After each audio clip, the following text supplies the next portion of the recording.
मानस पढ़ेंगे तो पाएंगे कि शंकर जी जैसे सदगुरु मिलने के बाद भी रावण कभी उनसे समझा नहीं और शंकर जी ने कभी उसे समझाया नहीं, कभी नहीं समझा। अच्छा, शंकर जी सबको समझाते हैं और अपनी ये परंपरा है, उसमें ग्रंथों में कोई भी ग्रंथ देखो शंकर जी समझा रहे हैं, पर सबको समझाते हैं, सब जगह शंकर जी समझाते हैं, देवताओं तक को समझाते हैं, लेकिन उन्होंने रावण को कभी नहीं समझा। और यह बात हम नहीं, तुलसीदास जी महाराज लिखते हैं, करत राम विरोध बारक न हटक्यो ईश। रावण को सबने समझाया, केवल शंकर जी ने नहीं समझाया। तो शंकर जी से किसी ने कहा कि आप क्यों नहीं समझाते? और तो सब समझाते हैं। शंकर जी बोले, जो समझाते हैं वो खुद नहीं समझते, इसलिए समझाते हैं। हम रावण को अच्छी तरह समझते हैं, इसलिए नहीं समझाते। क्यों? तो बोले, ना समझी भी दो तरह की होती है, दोष की तरह हो तो दूर हो जाएगी, पर स्वभाव हो तो मिटे ना मलिन स्वभाव। अब हम अच्छा फिर भी समझाते क्यों नहीं? शंकर जी बोले, लाभ नहीं होगा, श्रद्धावान लभते ज्ञानम। ज्ञान की प्राप्ति तो श्रद्धावान को होती है। और यह शंकर जी बोले, अब ये मुझे जब जब देखता है तब तब हंसता है।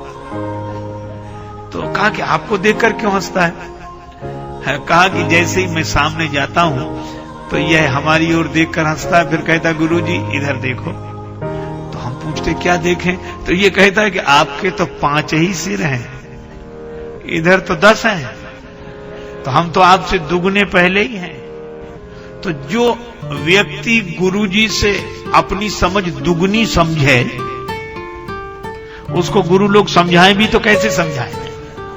उसको यह भ्रम है कि गुरुजी से दुगने तो हम ही हैं। और यही कारण है कि एक दिन रावण गया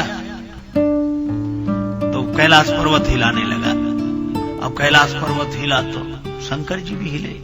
कौतुक ही कैलाश पुण्य लीनिस जाए उठाए, हिलाया।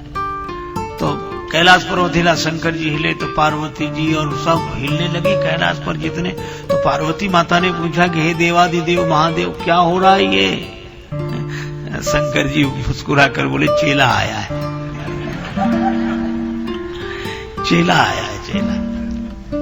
अरे तो चेला आया है तो ये हलचल क्यों मचाए हुए? शंकर जी बोले, रावण जैसा चेला आएगा तो हलचल ही मचेगी,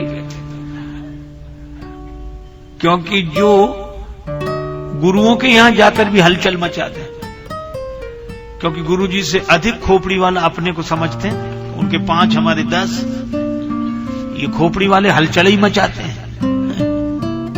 और यही कारण है कि श्री सीता जी का जन्म घट से हुआ है। और घट शब्द में श्लेष है, घट घड़े को भी कहते हैं और घट हृदय को भी कहते हैं। और श्री सीता जी शांति है, भक्ति है। भक्ति का जन्म होगा तो हृदय से होगा। और एक अद्भुत संकेत है, रावण ने सीता जी का हरण किया है। भक्ति का जन्म हृदय से होता है, खोपड़ी वाले तो हरण करते हैं। और एक सज्जन बड़ी अच्छी बात कहते, इसका नाम ही खोपड़ी है, खो दिया है इसीलिए तो पड़ी है। अच्छा, रावण खोपड़ी वाला है, शंकर जी ने कहा ये तो हलचल मचाएगा, जरूर हलचल मचाएगा। और उस रावण से जब किसी ने पूछा क्या कर रहे हो, तो बोले प्रणाम कर रहे हैं। कहा ये कैसा प्रणाम? तो बोले गुरु जी को सिरोधार्य कर रहे हैं। कैसे? कहा कैलाश पर्वत उखाड़ कर सिर पे रख लेंगे, पर्वत सिर पे, इसके ऊपर गुरु जी। तो कहा ये क्या है? बोले प्रणाम। कहा ये कैसा प्रणाम? प्रणाम तो ऐसा है कि शिष्य गुरु जी के चरणों में सिर झुकाता है और गुरु शिष्य के सिर पर हाथ रखते ऊपर उठाते, उठो बेटा। शिष्य कहता है कि गिरना मेरा स्वभाव है और गिरते हुए को ऊपर उठा लेना आपका स्वभाव है। शिष्य का भाव यह है कि मुझे गिरते हुए को आपने ऊपर उठा लिया, गुरुदेव आपकी कृपा है, इसलिए मुझे आज यह ऊंचाई मिली है, नहीं तो कैसे मिलती।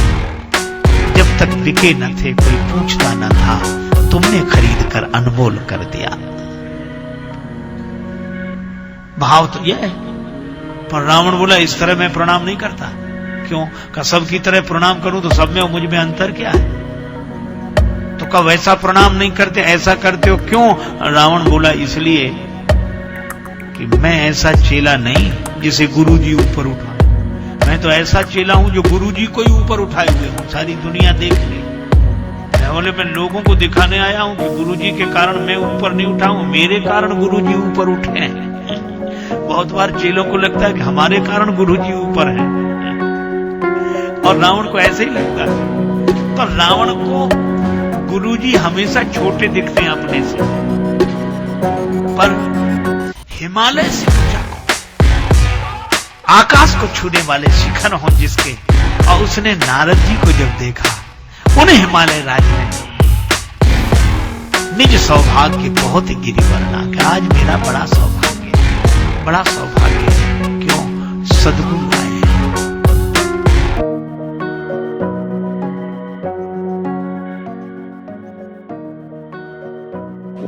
दोस्तों, महाराज जी आपको ऐसी ही कथा सुनाते हैं जिसमें आपको ज्ञान भी मिलता है और मज़ा भी आता है।